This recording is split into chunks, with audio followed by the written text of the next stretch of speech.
명절 연휴 기간이라 그런지 가족 이렇게 오래간만에 부모님들 또 방문하시고 또 오래간만에 고향교회 또 방문하셔서 이렇게 예배하시는 우리 가족들이 참 많은 것 같습니다. 저도 굉장히 반갑고 또 이렇게 마음이 막 설레입니다. 제 아내 만날 만큼 때만큼은 아니지만 새로운 애인을 만나는 그런 기분으로 여러분들의 얼굴 하나하나를 대하니까 너무너무 기쁘고 좋습니다. 바라던 주님의 얼굴을 배울 때는 그 기쁨이 얼마나 더 클까요, 여러분? 그 은혜를 소망하며 사는 저와 여러분 되기를 바라고요. 여러분들의 가정에도 하나님 주신 은혜가 여러분들이 이 땅에서 사는 날의 마지막 날까지 변함없이 동일하게 이어지기를 다시 한번 주님의 이름으로 축복드립니다. 오늘은 제가 명절이어서 오래간만이 아니고 모처럼 한복을 입고 좀 나와봤습니다. 잘 어울립니까? 우리 권사님들이 하도 목사님 위해서 기도해 주실 때, 목사님 말씀 전하실 때 성령의 두루마기를 입혀주셔서 하도 기도하시길래 두루마기를 한번 입고 나가야겠다 마음에 한번 다짐을 한 적이 있는데 오늘 그 기회가 있었습니다. 눈으로 보이는 두루마기가 아니라 성령의 은혜의 그런 인치심을 받은 은혜로 말씀을 전할 때 이 말씀이 세상의 교훈이 아니라 저의 그런 어떤 교육의 그런 내용이 아니라 하나님 주시는 생명으로 여러분들이 받아먹고 누릴 수 있기를 간절히 소망합니다. 우리가 정말 이 올해의 표를 그리스도인이라고 불려지는 사람들 이렇게 세워놓고 제가 이 1월 한 달 동안 그리스도인들이 과연 무엇으로 살아가야 되는가라는 이 주제를 가지고 여러분들과 계속해서 3주 동안 말씀을 나누었습니다. 바울은 고린도후서 5장 7절에서요, 우리가 믿음으로 행하고 보는 것으로 행하지 아니한다라고 그리스도인의 정체성을 설명합니다. 믿음으로 행하고 보이지는 않지만 보는 것처럼, 그리고 보는 것으로 행하지 않는 것이 참된 그리스도인의 삶이라고 할 수 있겠죠. 이것을 구약의 선지자 하박국이 증명합니다. 두려워하는 그에게 이 유대인의 멸망과 이방인을 들어 쓰시겠다는 그 하나님 앞에서 이것은 잠시뿐이다, 반드시 물이 바다 덮음같이 하나님의 영광이 이 세상을 덮을 것이다 라는 소망을 주시면서 이 믿음을 가지고 사는 사람이 끝까지 사는 것이다 라고 하시면서 우리가 잘 아는 말씀이죠. 그 유명한 말씀을 하십니다. 오직 의인은 믿음으로 말미암아 살리라. 이것은 루터가 깨달은 말씀이 아니라 사실은 이미 하박국이 깨달았던 말씀이죠. 그리고 이것이 신약 성경에서 무려 3번이나 인용이 되고 있습니다.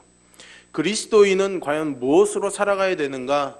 이런 질문이 있다면 성경은 여기에 대해서 일관되게 답하고 있습니다. 그것은 바로 믿음으로 산다라는 것이죠.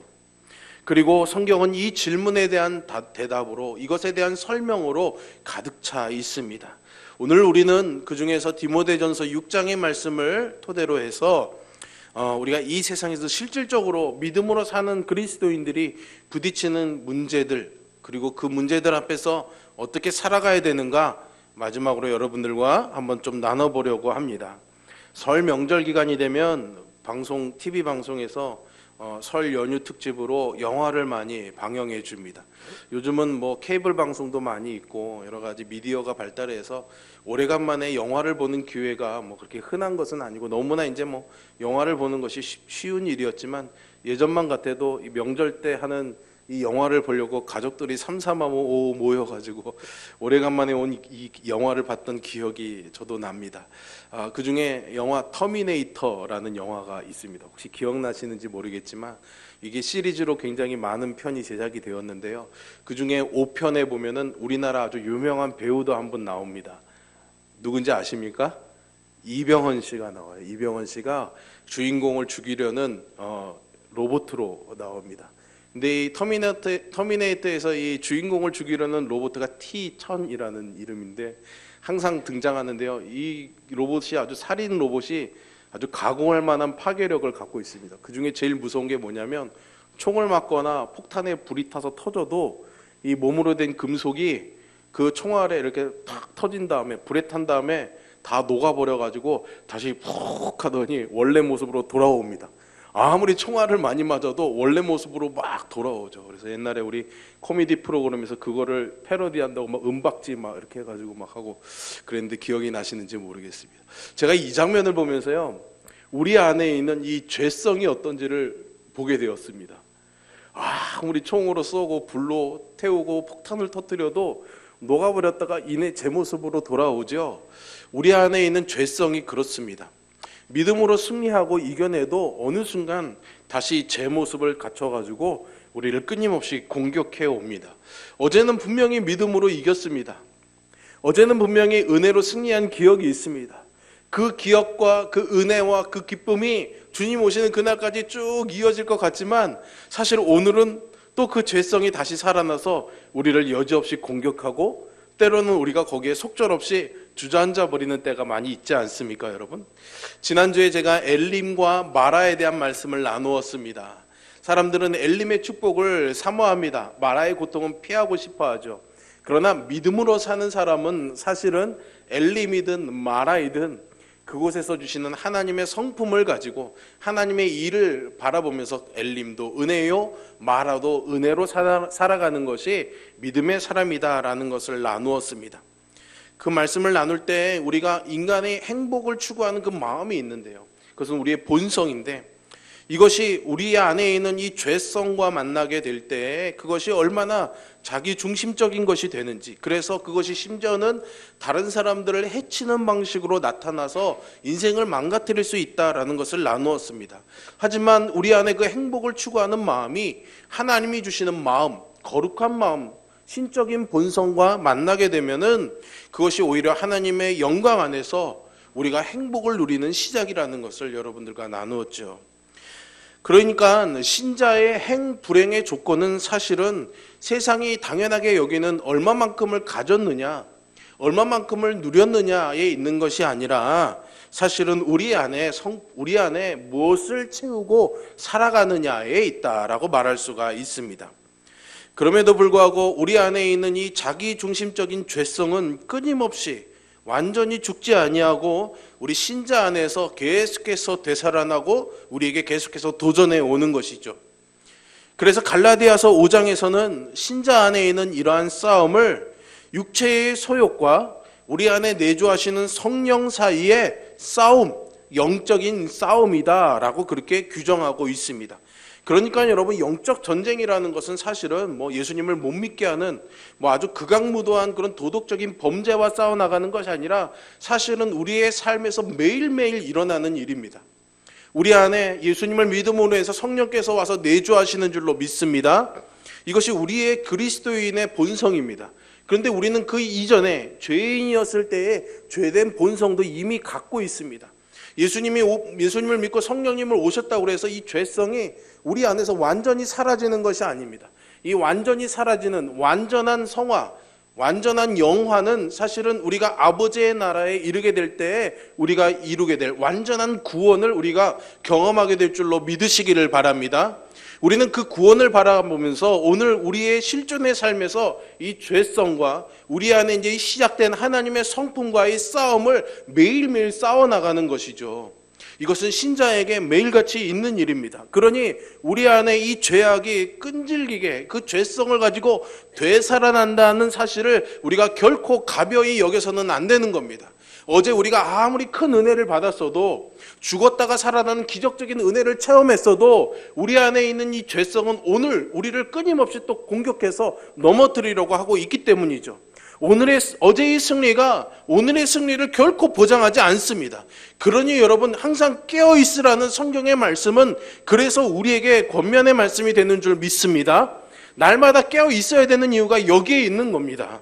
그래서 신자는 죄와 싸우되 피 흘리기까지 싸워야 하는 것입니다. 이것은 어쩌면 신자의 숙명입니다. 그런데 하나님께서 이런 험한 싸움을 싸워가야 되는, 이런 정말 버거운 싸움을 싸워가야 되는 우리 신자들, 하나님의 백성들을 그냥 내버려 두지 않으십니다. 그냥 싸움터에 내놓고 그래 너 한번 잘 싸워봐라 뒷짐지고 계시지 않죠. 그래서 끊임없이 마치 무슨 이 권투할 때 링 안에서 싸우는 선수를 밖에서 코치가 그렇지 왼쪽 오른쪽 이렇게 하면서 응원하면서 격려하듯이 이 세상이라는 링 안에서 싸워나가는 이 성도들 향해서 하나님이 응원하시고 또 힘주시고 또 역사해 주시는 줄 믿으시기를 바랍니다. 그 자리가 바로 이 예배의 자리입니다. 우리가 매 주일 모여 예배할 때마다 하나님이 우리 안에 그렇게 역사하시는 거죠. 예배 가운데 하나님은 하나님의 백성들에게 말씀하시는 줄 믿으시기를 바랍니다. 우리가 듣고 싶어하는 이야기가 아니라 하나님이 하고 싶어하는 이야기를 해주시는 거죠. 여러분, 권투 그 링 안에서 싸우는 선수에게 야 힘들면 내려와 라고 말하는 코치는 없습니다. 그의 고통을 이해하면서 그가 듣고 싶은 말을 하는 사람은 없죠. 어떻게 하면 이겨야 되는지 코치로서 해야 될 말을 하는 것처럼 하나님은 이 시간 우리에게 우리가 들어야 될 하나님의 말씀을 하시는 줄로 믿으시기를 바랍니다. 그러니 이 예배 가운데 주어지는 이 하나님의 말씀은 물론 우리가 듣는 데 있어서 재미도 있어야 되고 또 이렇게 피곤하지도 않아야 되고 논리가 없어서 있어야 되는 것은 분명하지만 중요한 것은 하나님이 우리에게 하시는 말씀으로 우리가 들어야 된다라는 것이죠. 그저 재밌는 이야기 듣고 감동적인 이야기 듣고 그래서 마음에 감동해서 눈물 흘리고 가는 것으로 야 오늘 예배 좋았어 라고 여러분들이 가벼이 생각해서는 안 된다라는 겁니다. 처절한 그 영적인 싸움에 나아가는 우리들을 향해서 하나님이 해주시는 이 간절한 음성을 우리가 정말 피같이 생각하면서 우리의 마음에 새기고 들어야 되는 것이죠. 이것이 하나님이 우리 예배 가운데 하시는 일인 줄로 믿습니다. 그리고 하나님께서 이렇게 말씀하실 때 우리 안에 끊임없이 일어나는 이 죄성과 그 죄성과 싸워가는 반복되는 이 싸움에서 하나님이 역사하기 시작하시는 거죠. 만약 우리 안에서 말씀을 들을 때에 이러한 일들이 일어나지 아니하면은 우리의 믿음이라는 것이 사실은 잘못된 믿음일 수도 있고 또 아니면은 아주 위험한 믿음일 수도 있다라는 사실을 우리는 주의해야 됩니다. 하나님께서 이 예배 가운데 주시는 이 말씀을 통해서 우리 안에 있는 이 죄성에 대해서 하나님이 결정적인 타격을 가하시는 겁니다. 그리고 우리 안에 있는 이 신적인 본성, 거룩한 마음, 이 하나님의 마음을 강화시켜 나가는 거죠. 더욱더 단단하게 해주시는 겁니다. 여러분 이 예배 가운데 이 말씀을 들으며 그것을 경험하십니까? 눈물이 나고 감정적인 그런 변화가 아니라 우리 영혼이 반응하는 겁니다. 이 말씀을 들을 때 그래 우리 안에 있는 거룩한 이 본성이 더욱더 단단해져 가고 우리 안에 있는 이 죄성은 소모되어지고 사라져가는 것이죠. 이것이 우리 안에서 일어나야 될 일인 줄로 믿습니다. 그렇다고 해서 이 예배 가운데 이루어지는 것으로 모든 것이 끝난다는 이야기는 아닙니다. 우리는 여전히 매일매일 영적인 싸움을 해나가야 됩니다. 그래서 우리는 매일 기도해야 되고 매일 말씀을 묵상하고 하나님 앞에 나아가야 됩니다. 하지만 주의 날, 주의 백성들이 함께 모여드리는 이 예배를 통해서 하나님께서 말씀을 우리에게 주시고 강력하게 역사해 주실 줄로 믿습니다. 그래서 우리에게 한 주간 동안 믿음으로 싸워야 될 이유도 그리고 싸울 힘도 하나님이 허락해 주시고 때로는 그 싸움에 지치고 고난 영혼들에게 하나님이 위로하시고 새로운 마음으로 일으켜 세워주시는 줄 믿으시기를 바랍니다. 이것이 이 시간 우리 안에서 하나님이 하시는 일이죠. 그래서 우리는 주의 말씀을 들을 뿐만 아니라 그 말씀을 어떻게 적용하며 살아가야 될지에 대해서도 배우게 됩니다. 무엇을 통해서요? 성도 간의 교제를 통해서요. 이 말씀을 듣고 식탁에 교제를 하고 여러분들이 교회에서 만들어 놓은 이 카페 터브에서 차를 마시며 교제하면서 무슨 이야기를 나누십니까? 하나님이 우리에게 원하시는 것은 그저 세상에 돌아가는 정치 이야기, 시국의 이야기, 그런 이야기가 아니라 주신 이 말씀을 가지고 서로가 어떻게 살아가야지 하나님이 주신 그 마음을 나눔으로 해서 이것을 이렇게 적용해 볼 수가 있는 거구나. 이 말씀을 가지고 이렇게도 살 수가 있는 거구나. 이렇게 살아가는 사람을 바라보면서 이렇게 사니까 저 사람의 삶이 이렇게 하나님이 인도해 주시는 거나 도전을 받고 배워나가고 내 삶에 적용할 방법을 찾아가는 것이죠. 이것이 교회 안에서 성도 간의 교제 안에서 이루어져야 될 일인 겁니다. 그게 아닌 다른 것들을 말하니까 상처를 받는 겁니다. 그게 아닌 다른 것들을 이야기하니까 갈등이 생기는 겁니다. 그게 아닌 다른 것들, 우리의 욕심을 채울 것들을 이야기하니까 그 안에서 분열과 싸움이 일어나는 거죠. 오늘 본문이 그것을 이야기하고 있습니다. 바라기는 우리가 듣는 말씀 가운데 여러분들의 영적 생명이 소생하게 되고 연약한 우리들이지만 서로 의지함으로 서로를 어깨를 맞대고 그것을 조금씩 나눔으로 인해서 함께 일어나서 말씀대로 살아가는 힘을 얻는 그런 믿음의 공동체가 바로 우리 홍천 성결교회 공동체가 되기를 간절히 소망하고 또 하나님께서 그렇게 인도해 주실 줄로 믿습니다. 그러니 여러분, 혼자서 신앙생활하는 것은 있을 수가 없는 일입니다. 하나님이 분명히 이 땅에 교회라는 신앙의 울타리를 만들어 놓으신 것은 분명한 이유가 있고 목적이 있는 겁니다. 그렇게 살라고 주신 거죠.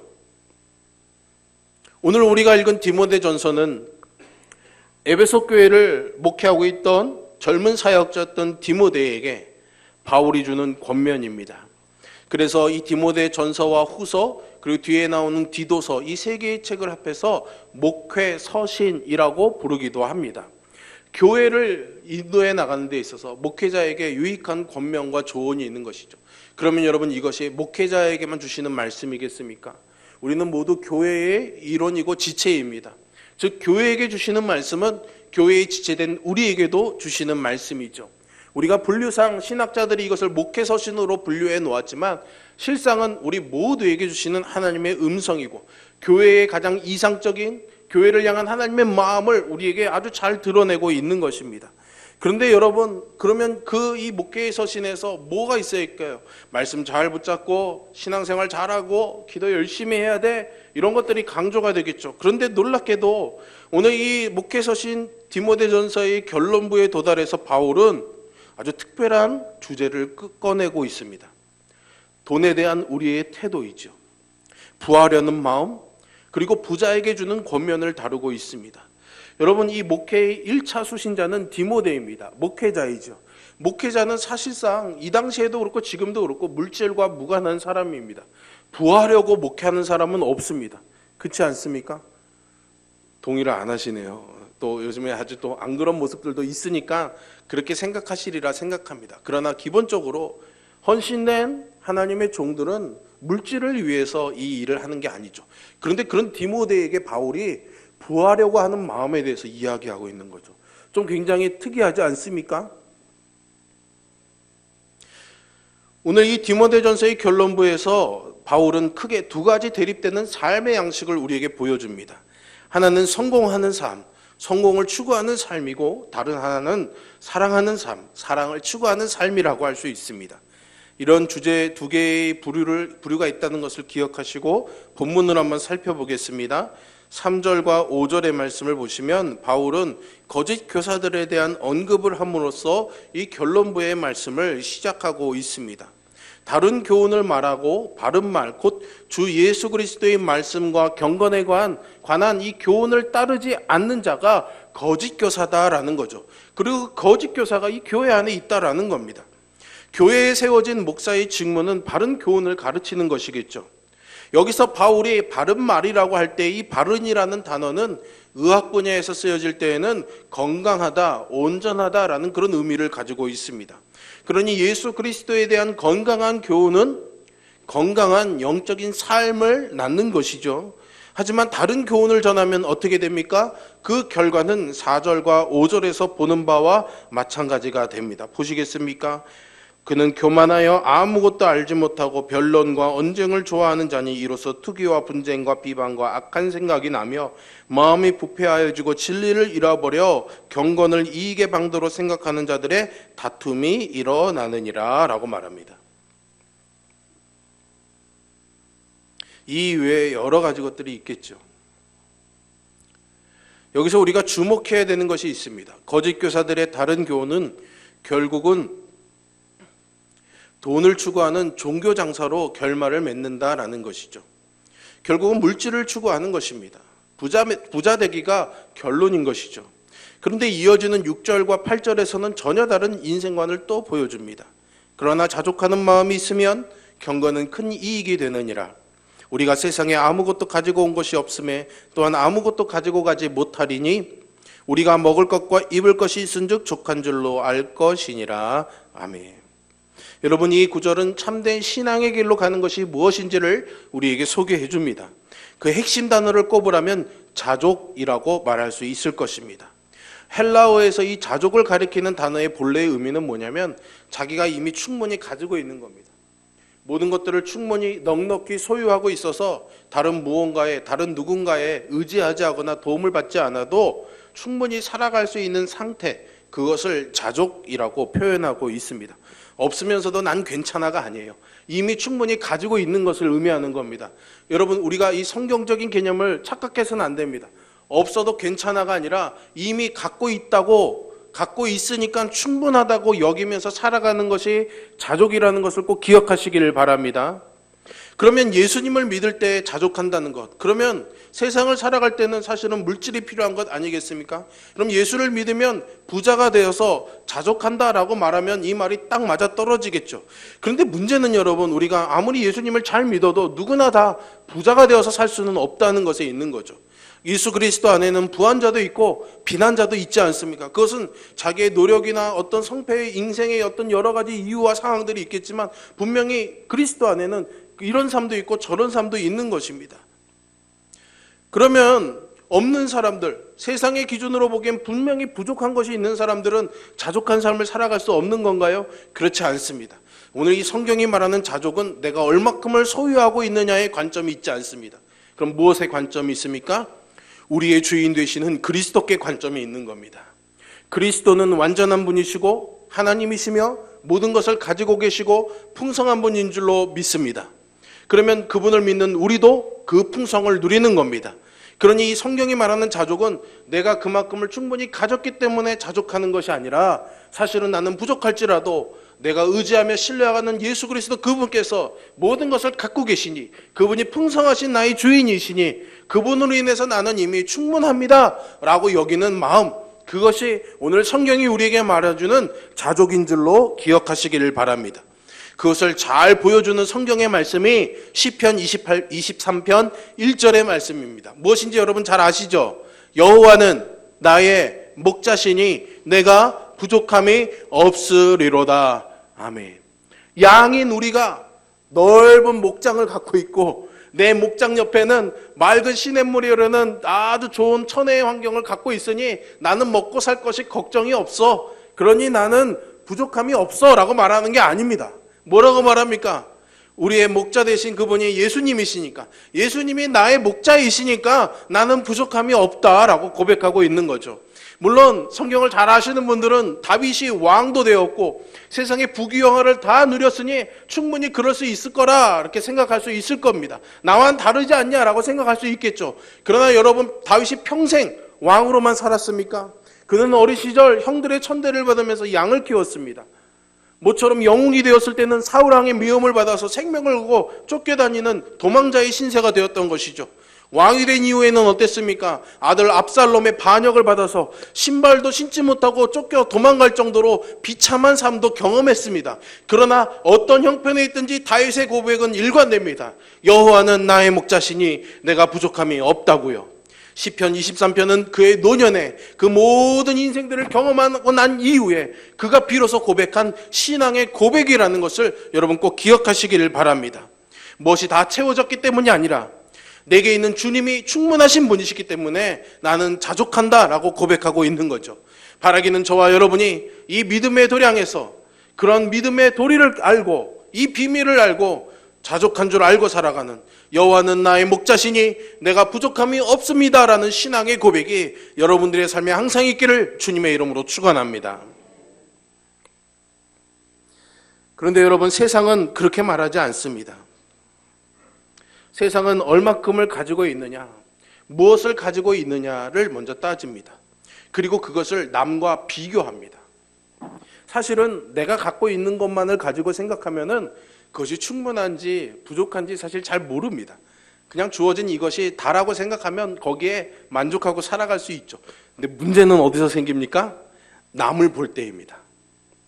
나는 빵 한 개만 갖고 이 저녁 식사를 먹어도 충분하다고 생각했는데 옆에 있는 다른 사람을 보니까 어마무시한 음식재료를 가지고 밥을 먹는 겁니다. 그리고 내 빵을 바라보았더니 어떻게 봅니까? 부족해 보이는 거죠. 상대적인 결핍입니다. 거기에 우리의 마음이 흔들리는 거죠. 그러나 우리는 사실 이 상대적 비교에 살아가는 사람이 아니라는 것을 여러분 꼭 기억하시기를 바랍니다. 우리는 절대적 기준을 갖고 계신 하나님 안에서 살아가는 존재인 것이죠. 그러나 세상의 이 기준에 우리는 너무나 영향을 많이 받으면서 살아갑니다. 그래서 우리가 무엇을 얼마큼 어떻게 갖고 있느냐에 따라서 그것을 평가하는데 너무 익숙해져 있습니다. 그런데 오늘 본문의 7절은 우리가 갖고 있는 것이 얼마나 무상한지를 설명해 주죠. 우리가 세상에 아무것도 가지고 온 것이 없음에 또한 아무것도 가지고 가지 못한다라고 말합니다. 그러니 우리가 가진 것을 가지고 족한지 아닌지를 판단할 수가 없는 거죠. 그리고 성령께서 바울을 통해서 우리에게 말씀하십니다. 6절이죠. 그러나 자족하는 마음이 있으면 경건은 큰 이익이 되느니라 라고요.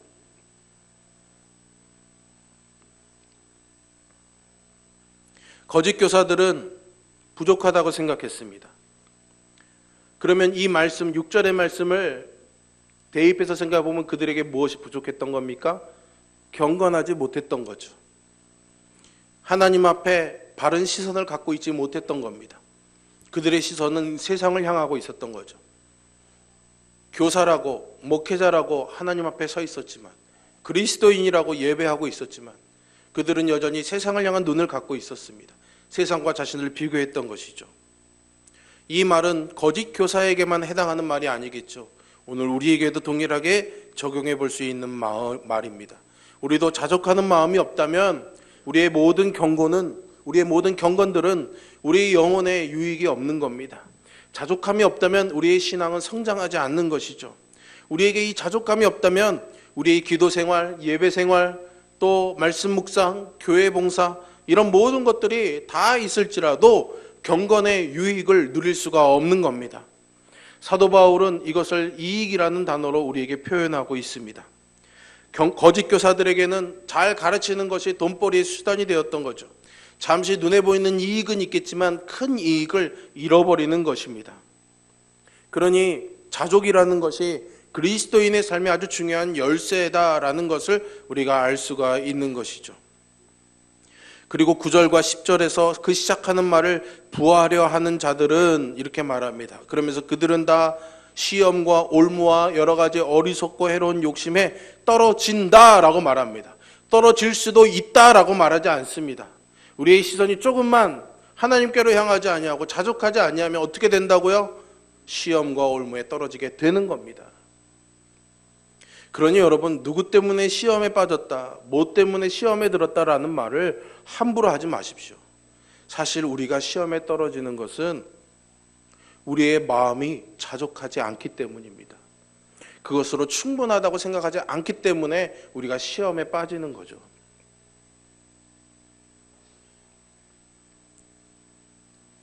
그것을 오늘 성경은 부하려는 마음으로 표현하고 있습니다. 오늘 3절부터 10절까지의 두 본문은 두 가지 인생관을 두 단어로 설명하고 있습니다. 탐욕과 자족이지요.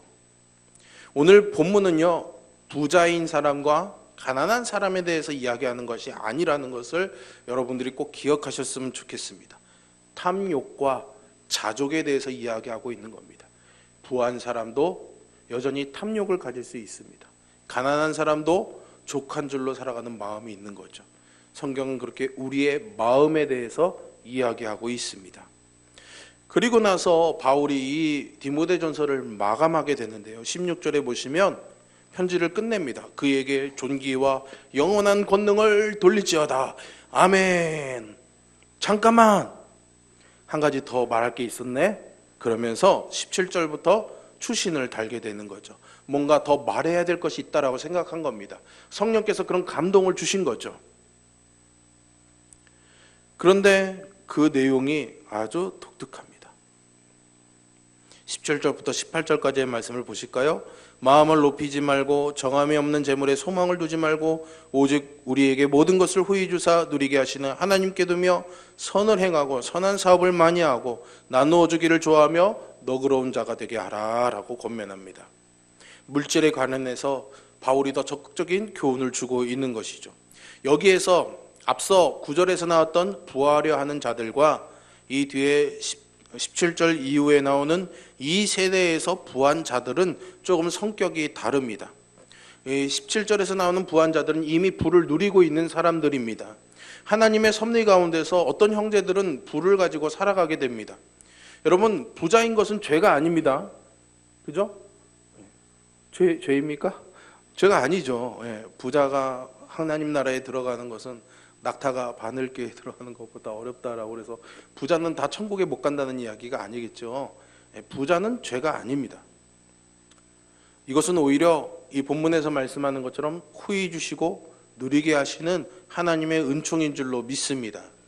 그러니 여러분, 하나님의 은혜와 섭리 가운데 주어지시는 것이라면 물질의 풍요함을 누리는 저와 여러분이 되기를 간절히 소망합니다.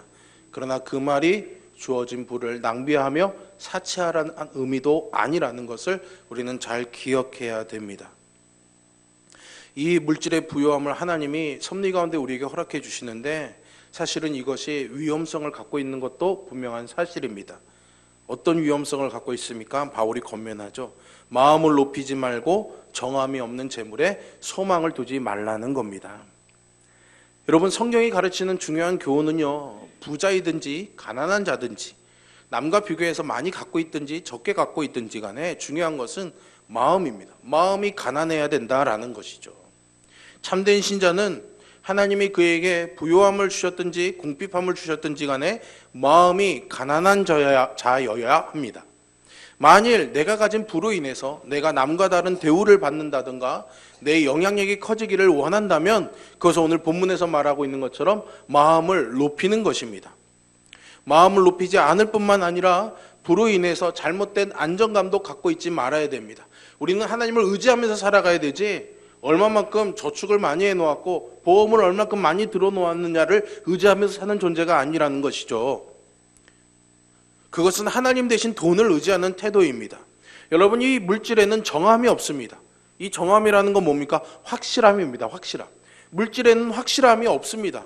오늘 이만큼 있어서 영원할 것 같지만 내일이 되면 한순간에 사라질 수 있는 것이 바로 이 물질 아니겠습니까? 그러니 그것이 의지할 대상일 수가 없는 거죠. 내일 없어져 버릴지도 모르는 것을 가지고 영원한 것으로 의지하며 살아가는 그런 어리석은 자가 어디 있습니까, 여러분?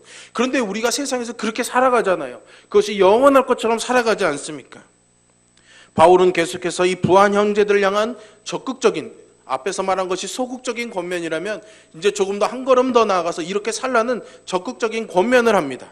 그것이 17절 하반절부터 18절까지의 말씀이죠. 오직 우리에게 모든 것을 후히 주사 누리게 하시는 하나님께 두며 선을 행하고 선한 사업을 많이 하고 나누어 주기를 좋아하며 너그러운 자가 되게 하라라는 것이죠. 여러분, 부유함은 하나님의 선물인 줄로 믿습니다. 그래서 섭리 가운데서 하나님이 내게 맡겨주신 것이죠. 내 실력으로 쌓은 것이 아닙니다. 이렇게 생각하는 것이 아주 중요합니다. 하나님이 우리에게 후히 주셨고 누리게 하실 분인 줄로 분명합니다. 부한 형제들이 죄책감을 느끼지 않아도 되는 이유가 여기에 있는 것이죠. 그래서 그것을 누리고 즐기되 하나님께 감사하면서 살아가야 되는 겁니다. 그리고 한 걸음 더 나아가야 되는 거죠. 어떻게 해요? 선을 행해야 되는 겁니다. 선한 사업을 해야 되는 것이죠. 나누어 주기를 좋아하고 너그러운 자가 되어야 되는 것입니다. 이것은 한마디로 사랑하는 자가 되라는 적극적인 명령입니다. 물질과 부를 축적하는 그것을 쫓는 인생이 아니라 그래서 그것을 내가 누리겠다는 자기 중심적인 욕망으로 그런 탐욕으로 살라는 것이 아니라 사랑과 베품이 있는 그 선함을 추구하라는 삶을 살라는 것이죠. 그것이 물질에 대한 부유함이 아니라 하나님의 부유함을 따르는 삶이라는 것입니다. 예수님께서 어리석은 부자에 대한 비유를 하지 않으십니까? 오늘 이만큼 걷어놓고 창고를 만들어놓고 야 이제 이만큼 있으니 얼마나 좋냐라고 말하는 그에게 예수님이 뭐하라고 말합니까? 이거 없어지면 어떡할 거냐? 그래서 주님이 말씀하시죠. 자기를 위하여 재물을 쌓아두고 하나님께 대하여 부요하지 못한 자가 이와 같다고요. 하나님에 대하여 부요한 삶은 하나님을 사랑하고 이웃을 사랑하는 삶을 살아가는 것입니다. 사도 바울은 특별히 부한 형제들이 그렇게 살라고 단호하게 그렇게 권면하고 있는 겁니다. 왜요? 그들이 더 나눌 것이 있으니까는요. 후히 주사 누리게 하시는 하나님처럼 나누기를 좋아하고 너그러운 자가 되게 하라는 것입니다. 이것이 하나님을 닮아가는 것이고 하나님께 대하여 부유한 자가 되는 것이죠. 그리고 여기에 약속이 주어지는 겁니다. 19절 뒤에 이렇게 나오죠. 이것이 장래에 자기를 위하여 좋은 터를 쌓아 참된 생명을 취하는 것이라고요. 하나님 주신 것을 가지고 나누고 베푸는 사랑하는 삶을 살면 어떻게 된다고요? 생명을 취하는 거예요. 참된 생명을 얻는다라는 거죠. 여러분, 세상에 이것보다 귀하고 감사한 일이 어디 있습니까? 9절에서 사도 바울은 부하려는 자들에게 경고합니다. 탐욕에 대한 경고입니다. 그리고 자족의 중요성을 말합니다. 자족은 탐욕에 대해서 사용된 말이죠. 탐욕은 자족의 반대말로서 불만족이라고도 할 수 있습니다. 불만족과 탐욕은 우리의 인생을 모든 것들을 빼앗아가는 강도와도 같은 것입니다. 하나님께서 후히 주사 누리게 하시는 이 기쁨을 누리지 못하게 합니다. 자족은 내가 가진 것으로 만족하지 않는다면 내가 원하는 것으로도 만족하지 못할 것이라는 사실을 아는 것이죠. 자족하지 않는 마음은 아마도 어떤 것으로 채워도 채울 수가 없을 것입니다. 사도 바울이 이 목회의 서신에서 마지막 결론에서 강조하는 부분은 부자가 되겠다는 탐욕이 이끄는 이 인생을 살지 않게 하라는 것이고, 부한 형제들은 부에 마음을 쏟거나 두지도 말고 선을 행하고 나누기를 기뻐하며 이웃을 사랑하라는 권면입니다. 그러면 가난한 사람은, 가진 사람은 그렇게 살 수 있겠지만 가난한 자는 어떻게 될까요? 가난한 자도 하나님의 마음으로 얼마든지 나눌 수 있습니다. 왜냐고요? 여러분, 사랑은 돈으로 매길 수 없는 값어치가 있는 거 아닙니까? 사랑을 돈으로 값어치를 매길 수 없다면 돈이 없어도, 물질이 없어도 사랑은 할 수 있는 거겠죠. 그렇게 하나님 사랑과 이웃 사랑으로 채워가는 삶이 진정한 하나님 안에서 모든 것을 누리는 자의 삶이라고 성경은 우리에게 권면합니다.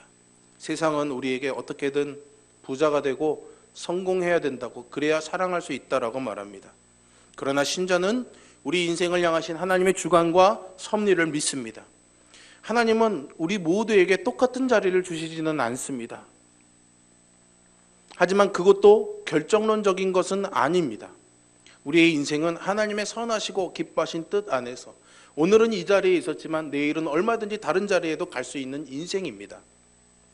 하나님은 언제나 하나님이 기뻐하시는 뜻을 따라서 우리를 인도하실 것입니다.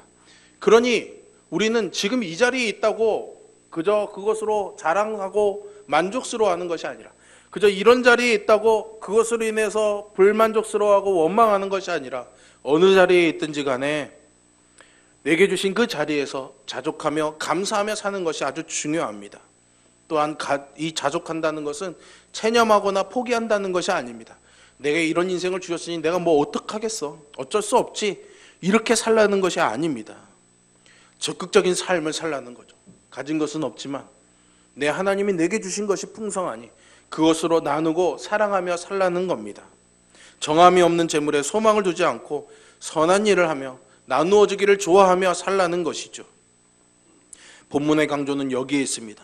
물질을 쌓는 부자가 되는 것이 신자의 소망이 될 수 없습니다.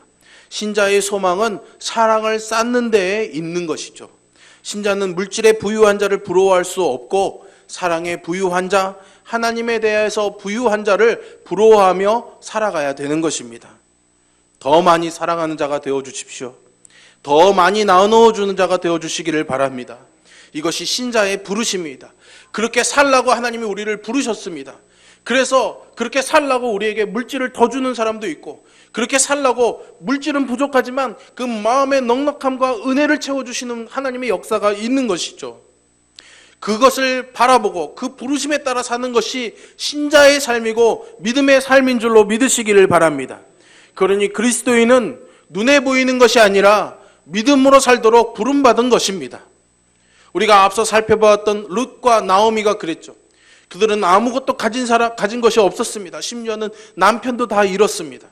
세상에 보기에 그렇게 불쌍한 사람이 없습니다. 그러나 룻이 나오미에게 자신의 것을 다해서 사랑하고 섬겼으니 하나님이 그를 복의 자리로 인도하셨던 것이죠.